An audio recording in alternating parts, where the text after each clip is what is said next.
pouvoir attaquer. Merci d'être venus si nombreux à notre présentation. On va parler aujourd'hui sur cette session de retour d'expérience du chemin qu'on a parcouru au sein du groupe Se Loger pour notre transformation agile et comment on a étendu le prisme de notre action à une démarche plus globale d'amélioration continue. Voilà ce qui nous attend aujourd'hui. Je suis Florent Guilbault, je suis responsable au sein du groupe Se Loger du pôle d'agilité et d'amélioration continue. Et je suis Yoann Bouffando, je suis coach agile chez Se Loger depuis le début de l'année à peu près. Voilà, une dizaine de mois. On va d'abord, c'est traditionnel, commencer par remercier nos gentils sponsors sans qui on ne serait pas là aujourd'hui. Alors ceux qui ont payé beaucoup, voilà. Ceux qui ont payé un peu moins, voilà. Merci à eux. Merci beaucoup à eux d'ailleurs. On vous a filé des petits cartons bleus et blancs. Vous les avez tous, c'est bon ? Ouais. On va l'utiliser pas mal pendant la présentation. On va commencer par un petit truc, histoire de commencer à vous faire participer, d'accord ? Si en 92, je vais piquer le clic. Qui en 92 avait ce genre de bestiole à la maison ? Levez votre carton bleu. Ouais. Vous êtes super nombreux. Et vous saviez qu'en 92, il y avait un site qui s'appelait 3615 Se Loger ? Ah. Ouais, 3615 Villa, tout le monde connaît. Ça, tu te calmes. Et qui en 96 allait sur Internet avec un Windows 95 ? Sur Internet, ouais. Ah, il y a moins de gens que Minitel. C'est marrant ça, hein ? J'aurais pas dit. Et vous saviez qu'il y avait un site Se Loger en 96 ? Non. Ça, c'est la version 2001 parce qu'en fait, on n'a pas retrouvé la version 96. et qui en 2002 avait un téléphone qui allait sur le WAP ? Le WAP. Ouais. Il y avait un site WAP Se Loger. C'est ouf, hein ? Et qui a eu un des premiers smartphones en 2008 ? Alors, vous allez être vachement surpris, mais il y avait une application Se Loger en 2008. En fait, je comprends pas que vous soyez surpris parce que toutes les dates que j'ai fait avant, déjà, c'était comme ça. Et du coup, elle ressemblait à ça. Et elle ressemblait vraiment à ça. Pas mal, hein ? C'est déjà pas mal. C'est déjà assez moderne. Et en 2019, donc le groupe Se Loger aujourd'hui, c'est Logikimo et Se Loger qui se sont réunis l'année dernière. Qui, dans l'assistance, a déjà cherché un appartement, une maison, un local sur ce... Ouais, quasi... Wow. Je vois pas mal de bleu quand même. Ouais, moi aussi. Là, je suis en train d'acheter et je l'ai trouvé sur Se Loger. On a des sites sur l'immobilier ancien, Se Loger, Logikimo. On a des sites sur l'immobilier neuf. On a des sites sur la construction également, pour trouver bien construire. On a des sites sur le luxe. Je vous souhaite d'aller chercher sur ce type de site-là, Belle Demeure ou Luxe Résidence par exemple. On a des sites également sur l'immobilier estival, plus autour des vacances. Et on a également des sites pour la recherche de biens professionnels, bureaux, commerce par exemple, ou entrepôts ou autres. Voilà. Donc Se Loger, avec tous ces sites-là, si on ne vous donne pas l'opportunité de trouver votre bien immobilier, c'est qu'on a raté notre cible.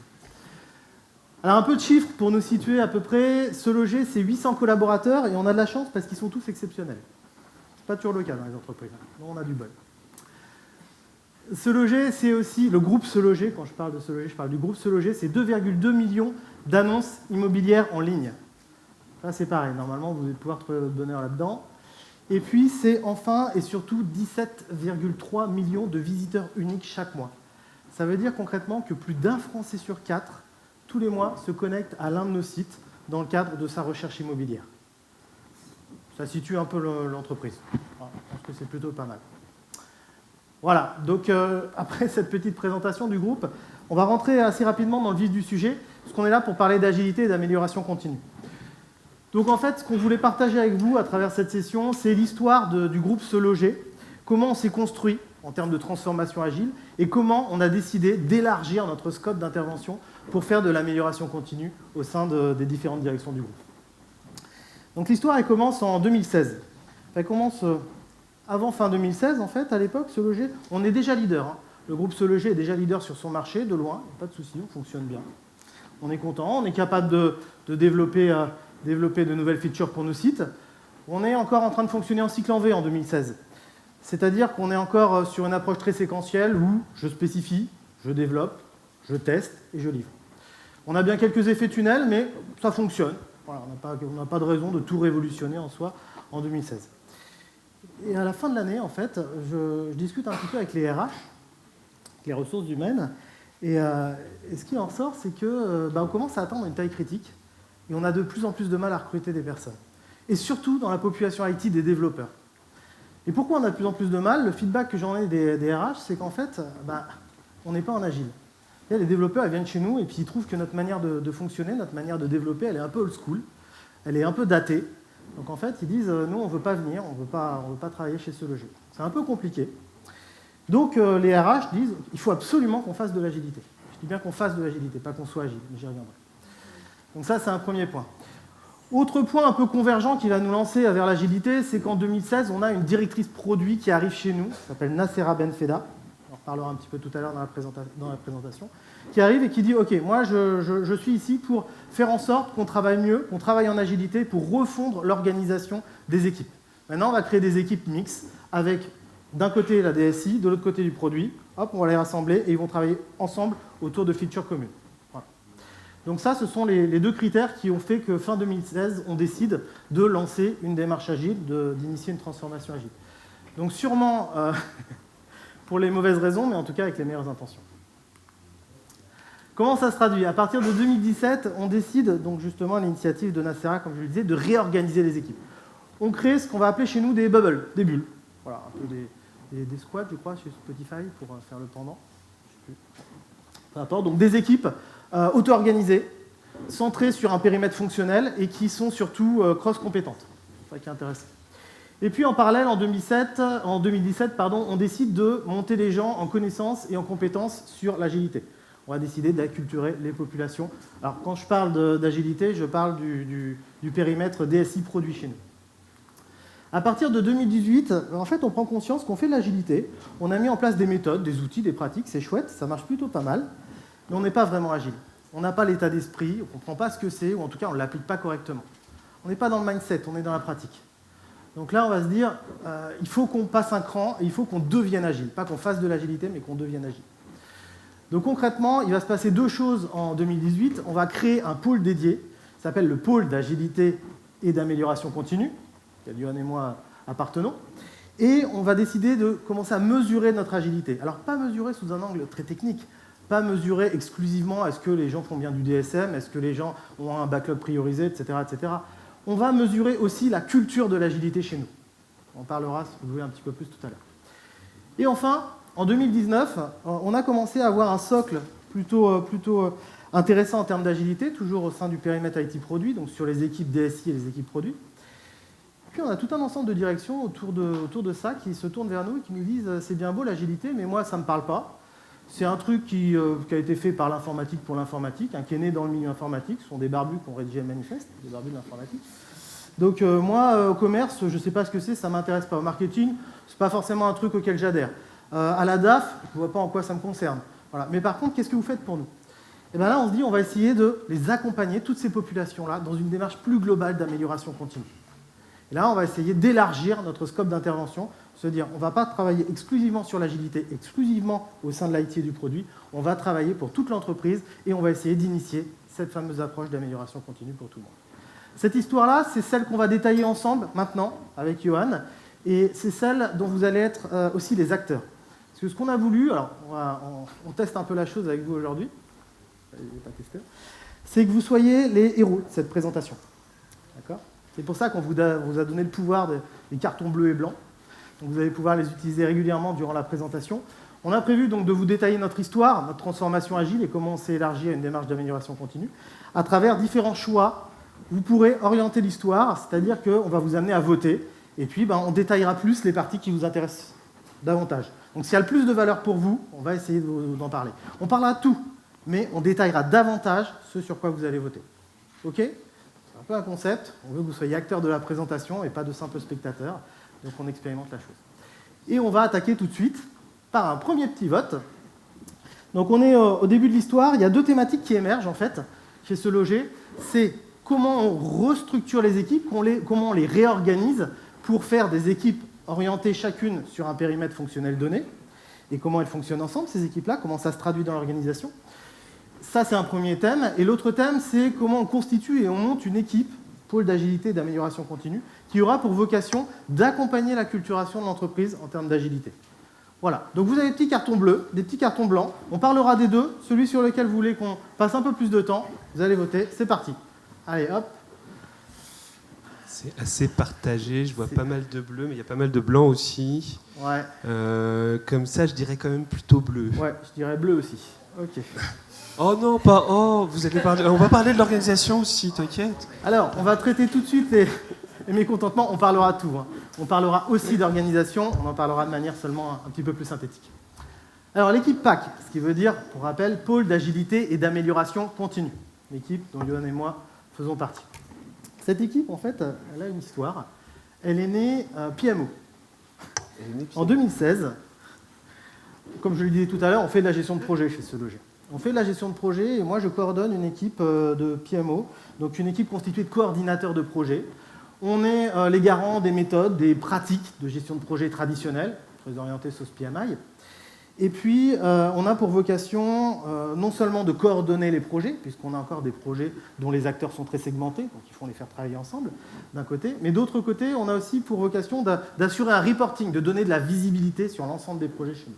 Voilà, donc c'est vraiment une équipe de PMO très orientée management 1.0 en termes de gestion de projet qui va s'occuper de coordonner les différents projets. Et puis, fin 2016, comme je l'évoquais tout à l'heure, on nous demande d'accompagner la mise en œuvre d'une démarche agile. Donc là, en fait, c'est un petit peu compliqué parce qu'on ne nous demande pas d'arrêter en parallèle la gestion de projet. Donc on va devoir mixer les deux. C'est-à-dire qu'on va continuer à faire du command and control, on va continuer à faire de la coordination de projet, essayer d'aligner les différents acteurs entre eux. Et puis, en parallèle, on va essayer de les monter en compétences et en connaissances sur l'agilité. Ça veut dire quoi? Ça veut dire que d'un côté, je regarde ce qu'ils font, je reporte, j'assure du command and control, et de l'autre, j'essaie de les rendre auto-organisés, indépendants, responsables sur leur projet. C'est un peu schizophrénique comme approche, hein. C'est un peu compliqué, quoi. On a ce double rôle-là, on ne sait pas comment se situer. D'ailleurs, les acteurs de l'époque qui étaient dans l'équipe l'ont relativement mal vécu. Ça a été très très compliqué de faire ces deux activités en parallèle. Voilà. Alors, au jour d'aujourd'hui, l'équipe PAC, elle a évolué. C'est-à-dire que début 2018, alors l'équipe PAC, c'est 8 personnes, 8 coachs en agilité et amélioration continue au jour d'aujourd'hui, qui sont représentés ici. L'équipe PAC, elle a été fondée en fait sur les ruines de la cellule PMO. L'histoire, c'est que fin 2017, moi je fais une petite présentation au directoire et je leur dis ça ne peut plus durer, on ne peut plus continuer à gérer les projets à l'ancienne, on n'a plus de pertinence.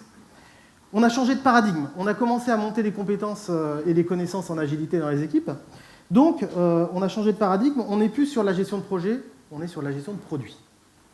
On a des équipes auto-organisées, on a des product owners qui ont la responsabilité de tracer la direction de leurs produits, de gérer leurs projets avec leurs équipes, de s'auto-organiser. Donc nous, on a perdu nos prérogatives et on n'a plus forcément de raison d'être en tant que cellule PMO. Donc je dis, il faut arrêter, on arrête de faire de la gestion de projet, on bascule complètement, on fait une coming out, et là on se dit, on va faire maintenant que de l'agilité. Et on devient une cellule, à partir de début 2018, qui a pour vocation exclusive d'accompagner la montée en compétences de l'agilité et de l'amélioration continue, comme on le verra tout à l'heure et par rapport à ce que je disais en introduction, parce qu'on a pour vocation aussi d'aider l'ensemble des acteurs de l'entreprise à se mettre dans une démarche de progrès. Voilà. Donc au jour d'aujourd'hui, l'équipe PAC, elle fait non seulement un support d'agilité au niveau des équipes IT produits, elle accompagne la transformation agile, qui est déjà assez mature chez nous, prétention à garder. Et elle a aussi pour vocation de commencer à mettre en place une démarche d'amélioration continue auprès de l'ensemble des acteurs des autres directions. D'accord ? Donc on a cette double mission-là. Alors un dernier slide pour illustrer un peu à quoi ça ressemble chez nous une transformation agile et en amélioration continue, c'est tout simplement le board de l'équipe. C'est le board de l'équipe PAC. C'est là-dessus qu'on gère notre transfo. Donc là, nous on est orienté en termes de flux, suivant une logique que vous connaissez peut-être, qui s'appelle le popcorn flow. Johan en parlera peut-être un petit peu tout à l'heure selon le vote que vous allez faire. Le popcorn flow, ça nous permet en fait de réfléchir par rapport à des problématiques et non plus par rapport à des périmètres. On va se dire en termes de qualité, par exemple, quelle problématique je veux solutionner. Moi, en termes de qualité, ma problématique, ça va être par exemple de réduire mon time to market. Comment je fais pour livrer toujours plus rapidement. D'accord ? Donc ça, c'est dans le popcorn, c'est la problématique du popcorn. Ensuite, derrière, je vais avoir des options. Je vais réfléchir à des options pour arriver à mettre ça en œuvre. Et puis, par rapport à ces options, je vais mettre en œuvre des expérimentations pour justement accompagner cette logique d'amélioration. Voilà. Donc on a 4. Je ne vais pas aller plus avant dans l'explication du popcorn flow, ce n'est pas l'objet de la présentation, mais juste pour vous montrer qu'on est vraiment dans une logique de transformation agile et d'accompagnement continu côté groupe. Donc on a 4 volets actuellement qui sont identifiés, mais ça bouge régulièrement, hein, puisque c'est quelque chose d'itératif. La qualité, comment on rend ce loger, comment on transforme ce loger en une organisation apprenante, comment on définit une vision et on aligne tous les acteurs sur cette vision, vers où on veut aller et comment on y va. Et puis, qu'est-ce que ça veut dire chez ce loger de partager une culture et comment concrètement on va mettre en œuvre une culture auprès des différents acteurs. Voilà. Voilà pour cette présentation très rapide, un peu plus étoffée quand même, de ce qu'est l'équipe PAC au sein du groupe Se Loger. On parle un petit peu organisation. Florent vous a présenté rapidement les 15 sites sur lesquels, qui existent dans le groupe Se Loger. Ce qu'il faut voir, c'est que sur les 800 collaborateurs de Se Loger dont Florent parlait tout à l'heure, il y en a 350 qui sont à l'IT et au produit. Donc en fait, c'est quasiment la moitié de la boîte. Ces 15 équipes, elles sont organisées dans 31 bulles. Alors moi, j'aime bien le terme de bulle parce que c'est un bel objet rond et transparent surtout. C'est pour ceux qui connaissent Scrum, un des piliers. Alors Florent n'aime pas que je dise ça, mais je vais le dire quand même. Et une bulle toute seule, ça éclate. Ça n'existe pas. Donc elle existe bien dans un écosystème. C'est des équipes qui sont pluridisciplinaires. Alors ceux qui connaissent Scrum, vous allez retrouver des trucs que vous connaissez. Hein. Elles ont toutes les compétences nécessaires pour pouvoir réaliser le produit. C'est-à-dire que dans les équipes, il y a des UX designers, il y a des gens qui font du QA, du test, et de plus en plus du test automatisé. Alors je dis plus en plus parce que c'est en cours, c'est pas encore tout à fait ça. Et évidemment, il y a des développeurs, front-end, back-end, plus ou moins full stack, plus ou moins des moutons à 5 pattes, quoi. Toutes les équipes sont concentrées sur un périmètre fonctionnel. Alors là, c'est un truc qui est assez rigolo. Chacune des bulles est soit sur un produit, soit sur une des principales features du produit. Par exemple, si vous avez la chance d'aller sur Belle Demeure pour trouver un appartement, je dis la chance parce qu'ils sont à 1,5 million les apparts là-bas. Ça va. Ou si vous voulez faire construire du neuf avec Logikimo 9, derrière, il n'y a qu'une seule équipe pour Belle Demeure et qu'une seule équipe pour Logikimo 9. Par contre, si vous allez sur Se Loger, et il y en a pas mal tout à l'heure, ou sur Logikimo, il y a presque 6 bulles pour ces 2 sites qui sont les 2 gros sites du groupe Se Loger. Par exemple, vous avez une bulle qui est là juste pour le moteur de recherche. Un moteur de recherche, si vous cherchez un petit appart dans le 19e, 25 mètres carrés, c'est eux qui vous trouvent les annonces. Ok ? Et LifeMap, on verra peut-être après ce qu'ils font. Peut-être. Toutes les équipes ont un product owner. Ça, c'est plutôt pas mal. J'ai vu ailleurs des product owners qui étaient sur 2-3 équipes, ça marche pas. Là, toutes les équipes ont un product owner. Et, à terme, un Scrum Master pour 2 bulles. Alors je dis à terme parce que jusqu'à il y a assez récemment, les Scrum Masters, c'était des membres de l'équipe de développement. Donc qui faisaient un petit peu de la rétro, un petit peu le daily, voilà. Et depuis le début de l'année, alors ça correspond avec quand je suis arrivé, mais c'est une coïncidence, les Scrum Masters, c'est des gens dédiés. Ça commence petit à petit à devenir des gens dédiés. Enfin. Et du coup, ils font plus de développement à côté. Enfin aussi. Ils sont vraiment là pour faire du Scrum Mastering. Tout le monde sait ce que c'est qu'un Scrum Master, hein ? Ouais. Tout le monde sait ce que c'est qu'un PO aussi ? Ouais. Oh, c'est parfait. Pas besoin d'écouter. Oui. Bon, c'est tout ce que je peux vous dire sur l'organisation. Vous n'aviez qu'à voter plus blanc. Non. Ah, ok. Le Scrum Master, c'est lui qui va faciliter le travail de l'équipe, qui va faire en sorte de lever les problèmes, qui va coacher l'équipe, qui va faire en sorte qu'elle fonctionne le mieux possible. Voilà. Donc Florent vous a parlé un petit peu de l'équipe PAC, je vous ai parlé un petit peu de l'organisation, et il est temps d'un nouveau vote. Okay. Rapidement, après s'être posé ces problématiques-là, on s'est dit comment on va mesurer chez nous le fait qu'on progresse en agilité. Parce que je discutais hier avec la personne qui gère le Rôti Express, l'outil d'évaluation que vous avez en fin de session. C'était assez rigolo et il me disait, c'est vrai que si on ne mesure pas, on n'est pas capable de réaliser qu'on progresse. Donc il y a une première question qui a été, un premier thématique qui a émergé chez nous, qui a été comment on mesure l'agilité. Qu'est-ce que ça veut dire de mesurer l'agilité au sein du groupe Se Loger? Et en parallèle de ça, il y a aussi, qu'est-ce que c'est que chez nous, mettre en place une culture agile? Comment ça se traduit?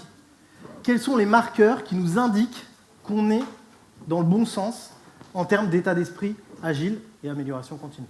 Voilà.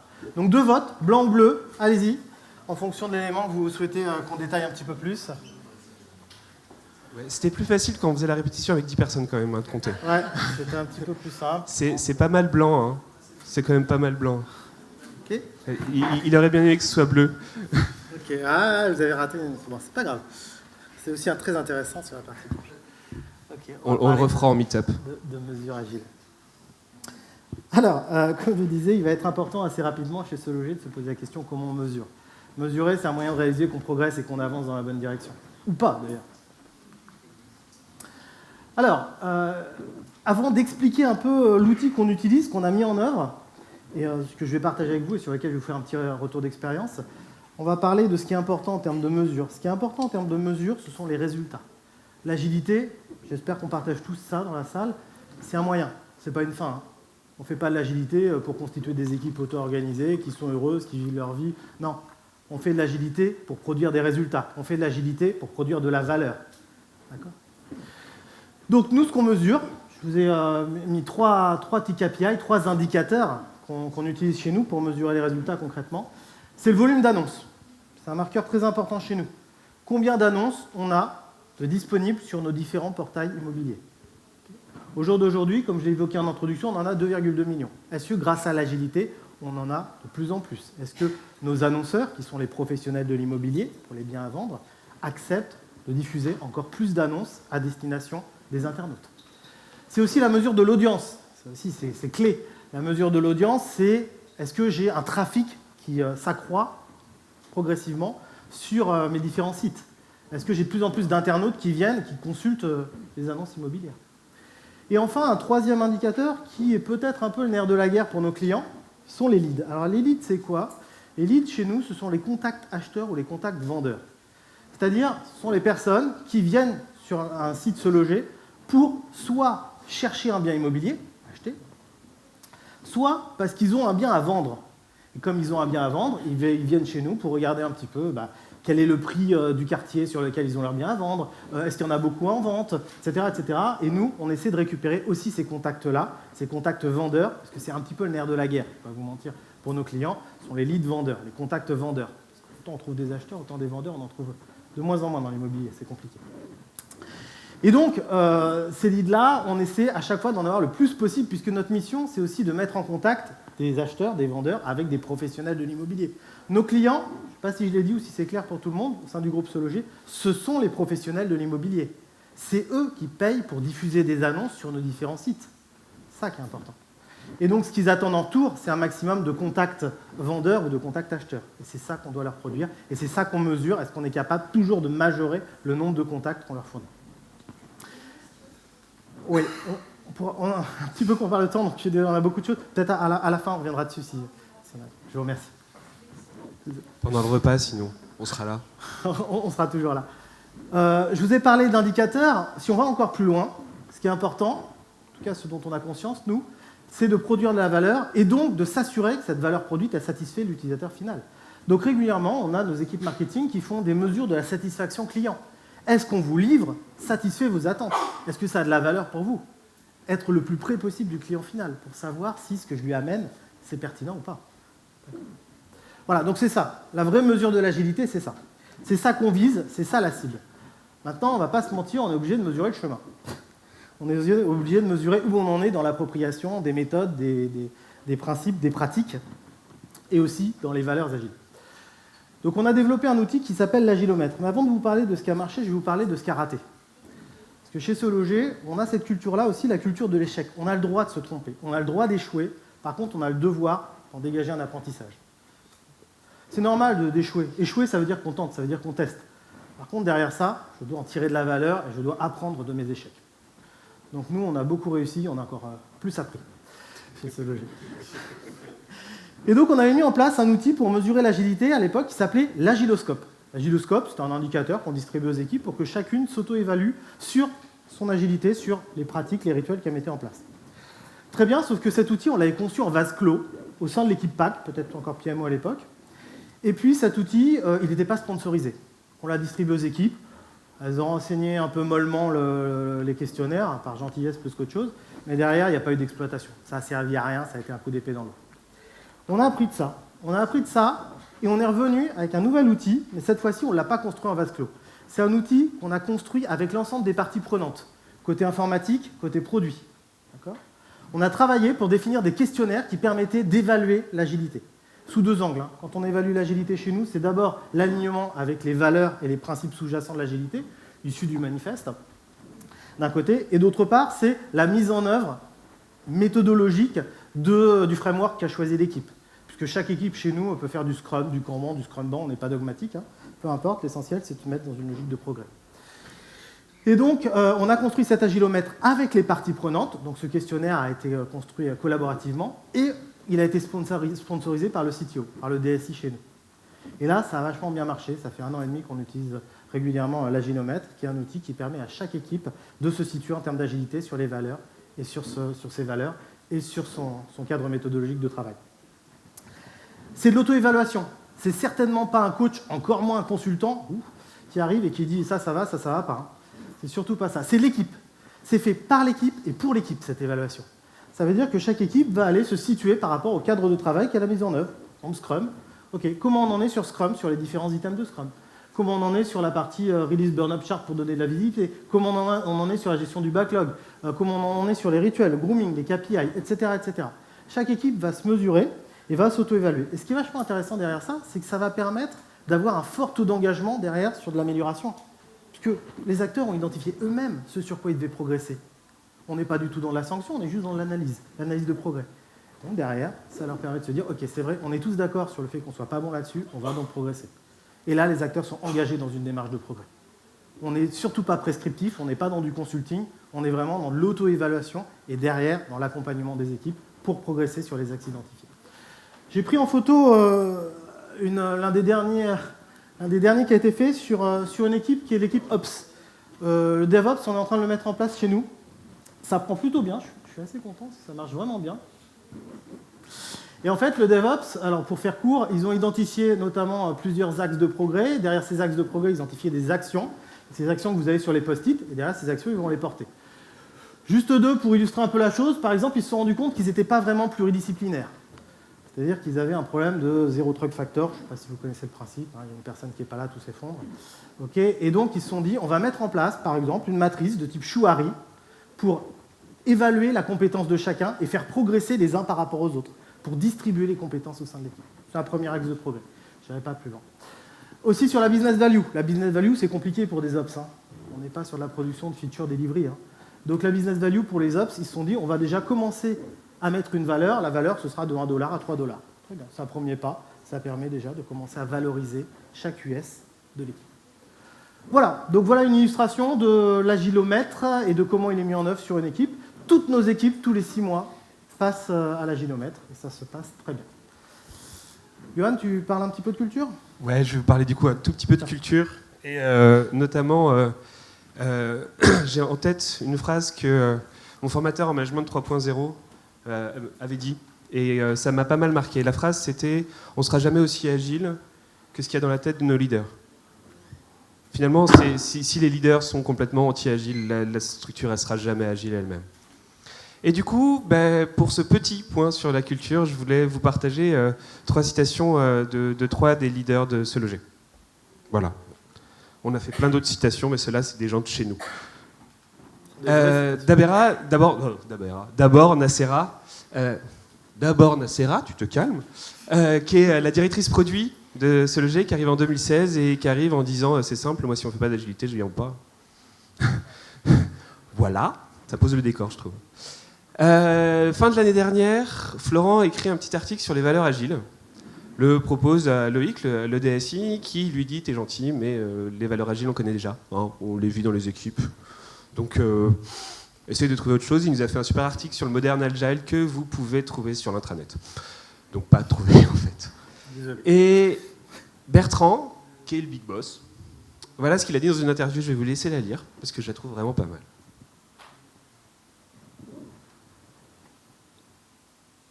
Il y a 3 choses qui me plaisent beaucoup dans cette phrase. D'abord, on peut se tromper. Ça marche pas. C'est pas grave. On peut le faire. En plus, si on se trompe, on s'adapte. C'est un petit peu ce que ça veut dire agile, hein. C'est s'adapter aussi. Et en plus, une fois qu'on s'est adapté, on s'adapte et on va agir ensemble. Moi, je trouve que c'est 3 messages clés qui sont assez intéressants. Donc ça, il l'a dit dans une interview, donc on n'est même pas allé le chercher. Nacera et Loïc, on est allé valider après d'eux que notre mémoire s'était pas trompée, mais Bertrand, l'interview, elle est trouvable sur YouTube. C'est une vidéo, ouais. Voilà. Du coup, j'ai l'impression qu'on a un bon terreau chez Se Loger pour avoir une bonne culture agile. C'est ça que je voulais vous montrer. Ok. Merci beaucoup, Johan. Un dernier petit vote, vous allez pouvoir... Pas un dernier petit vote, un avant-dernier petit vote, en espérant qu'on ait le temps. Maintenant, on va parler un peu d'amélioration continue. Jusque-là, on a beaucoup parlé d'agilité, mais je vous ai dit que chez Se Loger, on a essayé, à la demande d'autres directions, d'adresser des problématiques au-delà du cadre purement IT produit. Comment on fait pour aider et mettre dans une dynamique d'amélioration continue des équipes marketing, des équipes commerce, des équipes DAF, etc., etc. On vous a amené 2 retours d'expérience de mise en œuvre de l'amélioration continue. D'un côté, sur les équipes commerciales, d'accord, une population qui est assez loin de concept d'agilité et d'amélioration continue, et sur la partie data, sur les équipes marketing data. Voilà. Donc là, vous allez voter et on va en conséquence détailler la partie qui vous intéresse le plus. C'est encore très blanc, hein. C'est bon. encore très très blanc. Vous ne m'aimez pas en fait. Ok. Ok. Bon, on va parler d'amélioration continue auprès des équipes commerciales. Alors ça, c'est une démarche qui a été portée il y a quelques mois, il y a 6 mois. J'ai accompagné les équipes commerciales à travers des workshops, des ateliers, pour essayer de les mettre dans cette dynamique-là. Je vais essayer de vous partager d'où on est parti, ce qu'on a fait et ce que ça a donné. Alors concrètement, on est parti du constat suivant. Quand on parle des équipes commerciales, ce sont des équipes qui sont assez loin des notions d'agilité et d'amélioration continue. Ce pas des équipes qu'on embarque dans ce genre de transformation généralement. C'est des équipes qui sont centrées sur leur activité, qui sont loin de ces concepts, c'est loin de leur monde. C'est un peu compliqué à appréhender pour elles. Deuxième chose, c'est que ce sont des équipes qui, par essence, ont des objectifs très individuels. Les commerciaux doivent aller chercher un chiffre d'affaires. Donc derrière ça, hop, ils vont travailler dans ce sens-là, de manière individuelle. Et puis, ce sont des objectifs qui, évidemment, au niveau des équipes commerciales, ont la culture du résultat. Il faut prouver, il faut démontrer, il faut sortir du chiffre, il faut sortir des bénéfices. Voilà. Donc ça, c'est le constat de départ. Donc c'est pas facile d'aller porter de l'amélioration continue auprès de ces populations-là quand on a ça comme postulat de départ. Donc voilà comment on s'y est pris. Concrètement, la démarche, on s'y est pris en 3 étapes. On a fait des ateliers. Et dans cet atelier, la première étape, ça a été de vulgariser l'amélioration continue. Pour nous, l'amélioration continue, chez Se Loger, c'est simple, c'est de se dire comment demain je fais mieux qu'aujourd'hui et comment aujourd'hui je suis déjà meilleur qu'hier. C'est tout, c'est ça. On vulgarise au maximum. On rend accessible au plus grand nombre l'amélioration continue. On ne va pas parler de Lean, de Six Sigma, on ne va pas parler de Wu Deming, PDCA, on ne va pas parler de Kaizen ou autre, ou d'ISO, peu importe. On va vraiment parler d'une logique de progrès. Comment demain je fais mieux qu'aujourd'hui. C'est déjà bien. Si c'est compris, on a fait la moitié du chemin. Deuxième étape, c'est de prouver que ça marche auprès des populations commerciales. Hein. Si moi je regarde ce qui a de la valeur pour eux, eux, ils ne croient que ce qu'ils voient. Donc il faut leur démontrer que ça fonctionne. Ce n'est pas du blabla, ce n'est pas du concept. Donc je leur ai fait faire un atelier d'intelligence collective au service de l'amélioration continue. C'est un atelier qui est assez connu, vous avez peut-être entendu parler ou joué même chez vous, qui s'appelle le NASA Game, où en fait ça permet de démontrer assez simplement, assez facilement et de manière ludique qu'on a des résultats plus efficaces lorsqu'on travaille ensemble plutôt que quand on prend la réflexion des personnes individuellement. Donc ça permet de montrer que ça fonctionne. Ils ont des meilleurs résultats, très concrètement, ils sont capables de sortir quelque chose de plus efficace en groupe qu'individuellement. Et enfin, une fois qu'on a démontré ça, et donc qu'ils étaient acquis à la cause, ils ont vu que c'était à travers le jeu que ça fonctionnait, on leur a amené la preuve, il a fallu leur donner des outils. Et des outils simples. Encore une fois, hein, on ne va pas se perdre sur des techniques complexes. On est sur une population qui a besoin de choses faciles à appréhender, faciles à mettre en œuvre.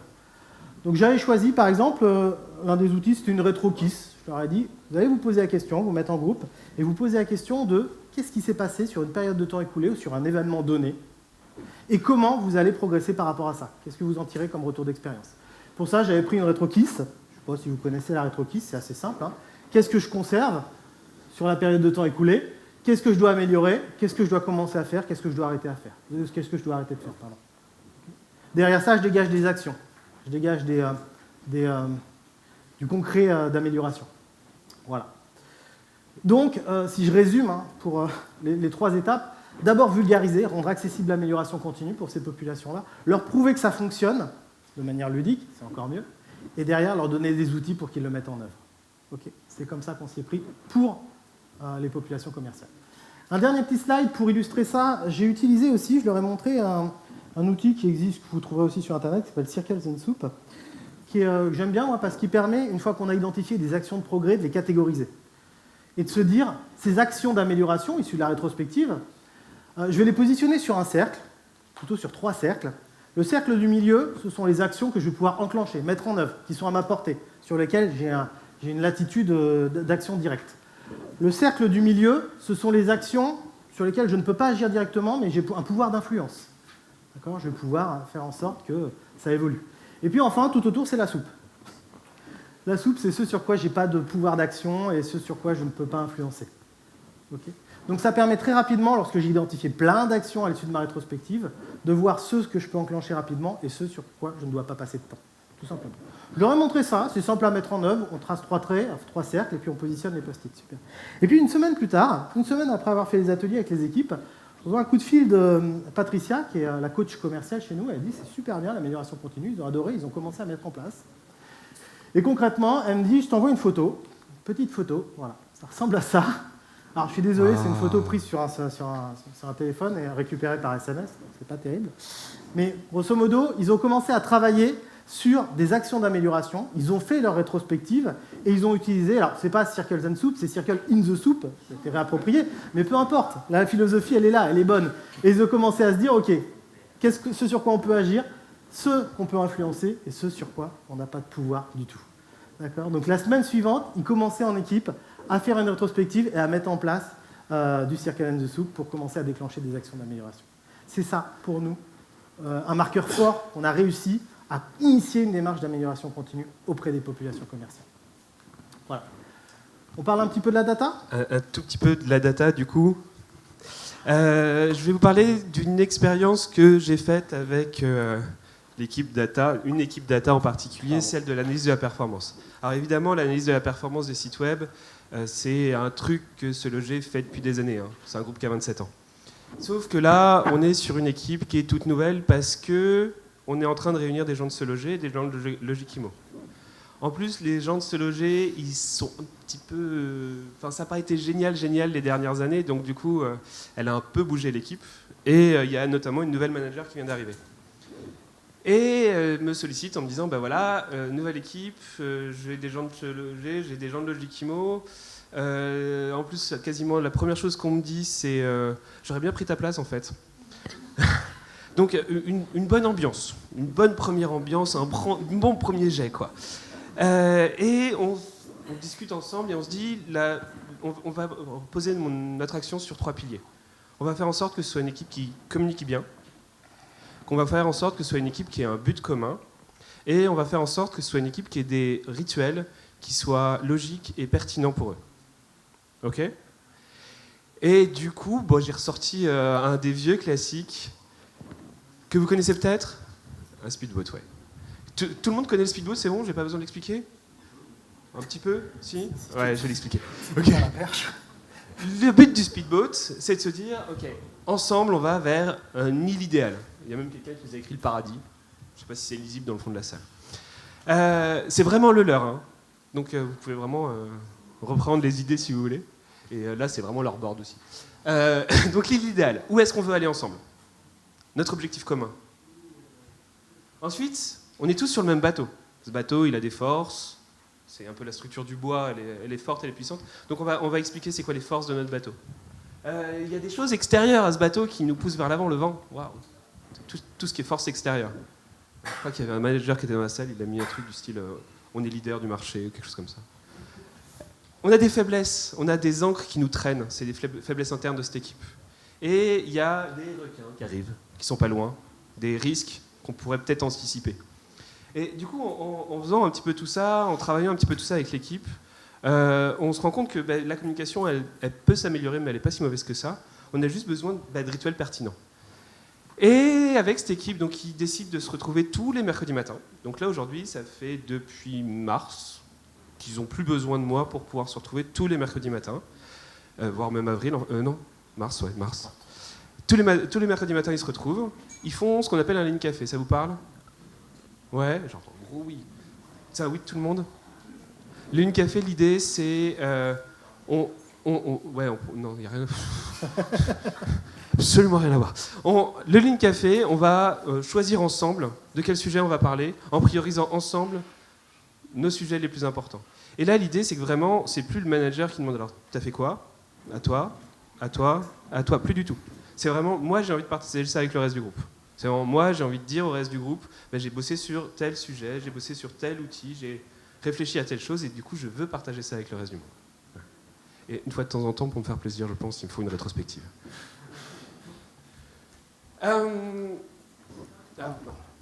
non. Ouais, parce que les slides étaient préparés pour le reste. On s'est dit, c'est un rétexte qu'on vous fait, donc on ne va pas vous parler de notre avenir, ça n'a pas d'intérêt. Surtout qu'il change sans arrêt. Surtout que ça change sans arrêt. On va vous parler de finalement ces gros enseignements qu'on a eus, qui ont marché chez nous, et qui peut-être, mais c'est pas sûr, marcheront peut-être chez vous aussi. Quels sont les 6 clés du succès dans le cadre de notre transformation agile? C'est notre histoire. Hein. Encore une fois, comme je le dis, on a beaucoup réussi, on a beaucoup appris, on a encore plus appris qu'on a réussi. Mais en tout cas, on a tiré des enseignements, on voulait les partager avec vous. Voilà comment nous, on s'est construit et quelles sont les leçons qu'on en tire. La première leçon, c'est de mettre en place une cellule dédiée qui va accompagner cette transformation agile. On ne peut pas s'improviser sur le sujet.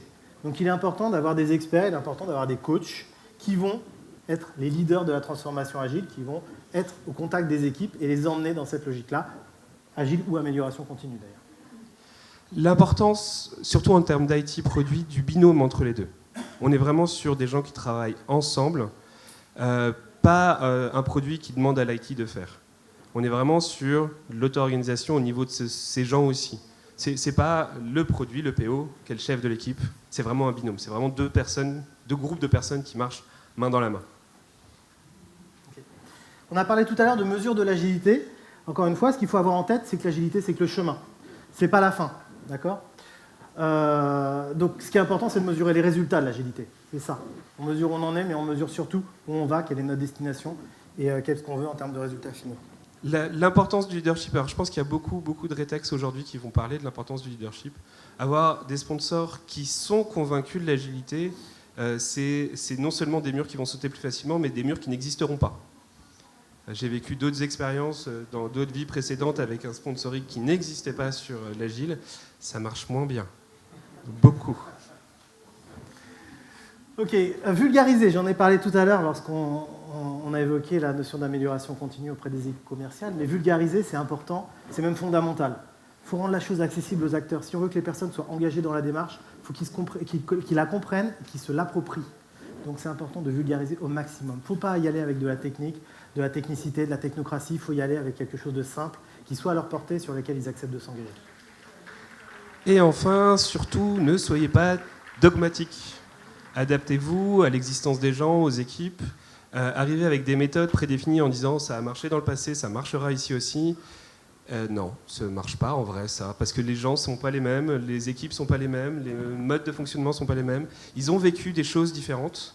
Donc avoir des grands principes, c'est pas mal. Avoir des fonctionnements adaptés aux équipes avec qui vous allez travailler, c'est quand même, à mon avis, le mieux. Ok, merci beaucoup. Pour un dernier petit vote pour amortir au maximum les cartons qu'on a distribués. Que vous pouvez les conserver à l'issue ou les laisser, on les récupérera pour des raisons écologiques.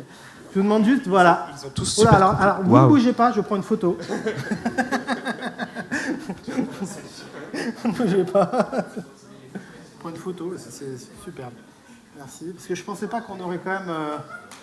Petit blanc là, qu'on s'améliore, non ? L'unanimité. Vous nous le direz après. Alors on n'est pas forcément heureux. on n'est pas forcément heureux d'avoir que du bleu, parce que pour nous, Comment s'il n'y a ça pas de améliore choses qui ne vont pas, c'est qu'on n'a pas d'axe de progrès. Ouais, D'accord, heureusement, c'est bien. il y a un rôti, hein, si vous voulez. Et on a fini. Voilà, pour avoir un petit peu plus de détails et de feedback, et j'espère que vous vous connecterez et que vous nous alimenterez en termes de feedback sur cette présentation. C'est la première fois qu'on l'a déroulée. On a testé un peu un concept aussi qu'on voulait interactif. Donc on est très très preneur de votre retour là-dessus. Vous puissiez nous communiquer ce qui était bien, moins bien, sur le fond comme sur la forme. Voilà. Et merci beaucoup parce que c'était vous les héros de la présentation quand même. Le QR code.